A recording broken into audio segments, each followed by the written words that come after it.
Let's move on to 1982. We're getting in the 80s here. And MHHI was operating on that year what it was called then the Hastings House in Cambridge, serving juvenile offenders in Cambridge. Up to this point, most of your programs have been in Boston. Right. So how did that work in Cambridge? There was another agency running a juvenile group home called Hastings House. And they, for whatever reasons I don't recall, were going out of business. We, on the other hand, through Ambrose House, had now developed some credibility with the Department of Youth Services. And so they encouraged us to open up another juvenile group home. So we went over there, we made our agreement with the owners of that facility, we bought that facility from them. But we didn't realize that they had built an addition on the back of the building which didn't meet building code. So the first thing we had to do was tear the whole back off. Imagine 3 stories, all that space gone.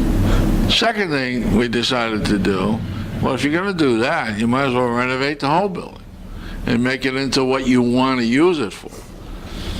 So we raised enough money, we gutted the entire inside, we rebuilt the entire building, we added the porch on the back, and shortly thereafter it became Watson House, after one of our board members and the original person who helped me get into the juvenile business. Excellent, and that is located in Chestnut Street in Cambridge. Is that right? Yes. Here's another innovation that I'm sure that somebody will think it up in the future, even though you already did it in 1982. You developed a program called the Life College Program at the McGrath Health. So what was this all about? How did it work? What does it mean, a Life College Program? Well, we are dealing with people who don't have the necessary life experiences to be successful. They're in and out of juvenile facilities. They're in and out of prisons. They're in for 4 or 5 years. They're out for 6 months. They're back for another 4 or 5 years. So we thought we'd create a life college experience on how to be a successful human being. And that became McGrath House, or a part of McGrath House. Same client population, but we were now going to teach them how to get a GED, how to go further than that if they wanted to, how to be more successful in human relations. For example, most of our guys would get a job and lose a job, get another job, lose that job, and all the jobs were basic minimum wage jobs. So why did you lose your job? Well, my boss gave me shit. I'm not taking shit from any other guy. You can't do that if you're a prisoner. So the life experience is, well, what if you don't do that? Stay on the job and find a better way on how to dealing with the shit your boss is giving you, because I'm sure you deserved it. So you had people coming from the community, you have people from different professions come in and talk to them about it. Right. And who do you associate with in order to get that stuff? University, colleges, social services? Well, some of it's university and colleges. Some of it is your local high school. Some of it is public agencies, social workers, employment people. And they would come in and say to them, look, when you show up at my office, you have to have clean clothes on. You can't be smoking in the office. You can't be swearing at the staff. And so they would get direct responses from the people we would eventually send them to for services. And they would tell them, here's your behavior now, that's not acceptable. Here's the kind of behavior we're looking for, and if you behave this way, you will be successful. Now, you do that with the outsiders. Then inside, you'd have house meetings all the time about, what did you think? Can you make this change? How do you make this change? That kind of thing. Let me do a time check. We're going to do about 10 more minutes of this, and then we're going to break. You're reminding me of things I haven't thought of for years. That's excellent. Your life history, and I know many of the things, you have to see it in writing sometimes to actually Remember. appreciate it. Also appreciate it. Some of this work is just incredible work that the new generations that are concerned about these social issues have to actually learn from. That's why it's good that we're doing this. 1982, around the same time, here's another interesting concept again, another innovative concept then, probably revolutionary then, innovative now maybe. The Sergeant House was known as the halfway back house. Right. What does that mean? That meant that parole violators that would break parole would be given a chance, instead of going back to prison for breaking the parole, to go into a halfway house. Correct. How did you manage to get this out of the state and the parole board? Well, none of this happens just with you. You have to convince somebody else to try it. And one of the largest prison groups are parole phase. What's that? 40% of the prison population is parole phase. At least at that time it was 40%, maybe greater now. So we had parole people who were actually wanted to change that from happening and turn these clients into successful community people. So we talked about it. So the idea became, well, we don't have to send everybody back to prison. We can send some guys to a halfway house, which has more supervision and control than they had when they were living just strictly parole and at home. That's how it starts. Now you have to have a parole officer who's willing to work that kind of deal with you and to cover the parolees in the house.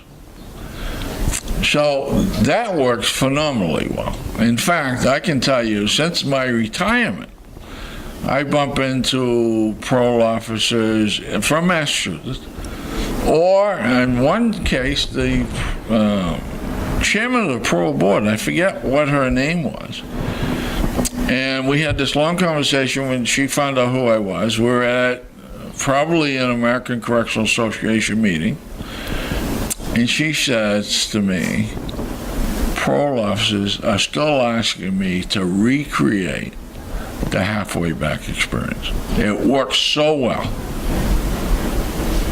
But if you don't have money and they stop funding you, there's not a lot you can do.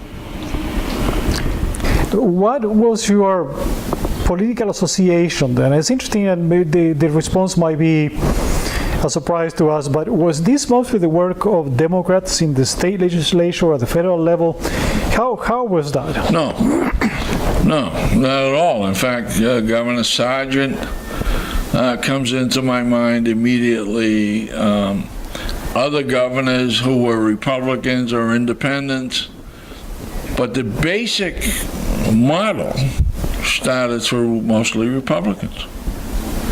It's really amazing, I think, when you think about what you conceive of, what politicians believe in, don't believe in, and that kind of.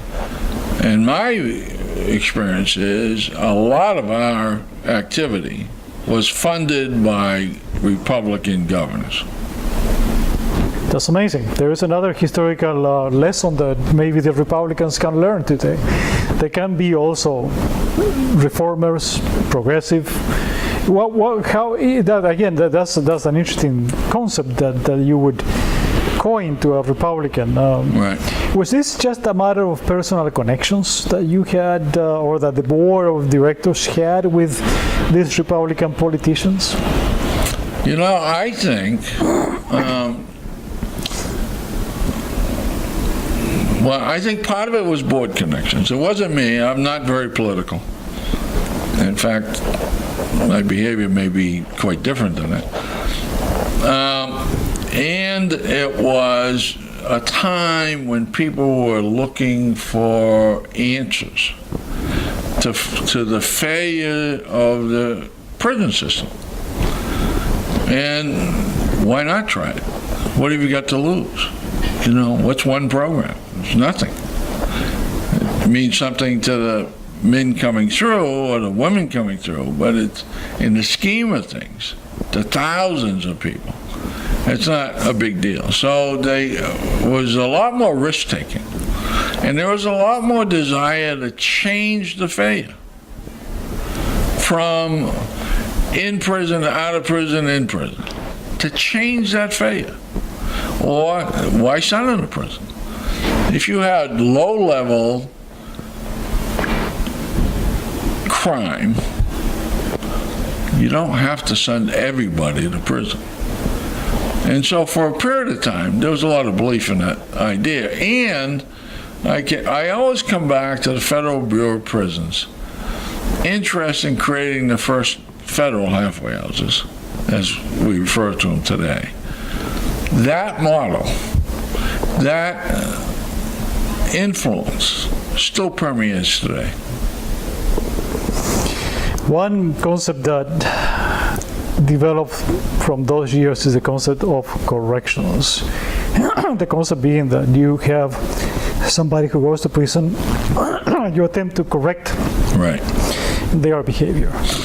You know, while the Department of Corrections continues to be called Department of Corrections, I don't think that today they really care about correcting anybody. It's just a center, it is an institution where you have committed a crime and you go there and you are punished. But the effort is not in correcting behavior so that this doesn't happen again. There are influences, however, even today, that would mitigate against that. I think the American Correctional Association is primarily concerned with institutions, but not entirely. So they have some influence, and they have a set of policies, including a community corrections policy, which can be used to influence at the local level. There are plenty, I think, of probation officers, parole officers, who believe in change and believe that we need to institute some kind of program which would help people change, who don't always agree that institutions are the solutions to everything. And I think from time to time we get lucky with a commissioner who really believes in it and tries to change the system. Now, it doesn't always happen. You have legislators who don't want to change. Why? Well, if we close a prison, it means jobs in their district. It means they lose some support. So if we don't try to be afraid or frighten the entire system and say, how about this small little work? You have thousands of inmates coming out every year, and we can work hand in hand with parole and probation. Maybe you can get something done. This is a perfect segue. You mentioned the correctional associations. In 1987, history says that MHHI, along with the Correctional Association of Massachusetts, hosted the first American International Conference on Residential Care for the Socially Stigmatized. The name of the conference was Stigma 87. Right. So you played an important role in that conference. What was that conference all about? Well, there's a group called the International Community Corrections Association. They used to be called the International Halfway House Association. In the early days, one of the presidents, Norm Chamberlain, who lives in Seattle, Washington, he's still alive today, started a stigma conference. All of them had been in Europe. One was in Toronto, and this was the first one to bring to the United States. The idea being, if we show the interconnection between stigmatized people, substance abusers, inmates, juvenile delinquents, etc., and the community, and the possibilities of rehabilitation, then that publicity would garner some support for community corrections. That's what it's about. Now, we didn't stop with inmates, of course, you know. A lot of stigmatized people have other handicaps, whether they be mental handicaps or physical handicaps. So stigma always included that population. We are now going to go into 1988.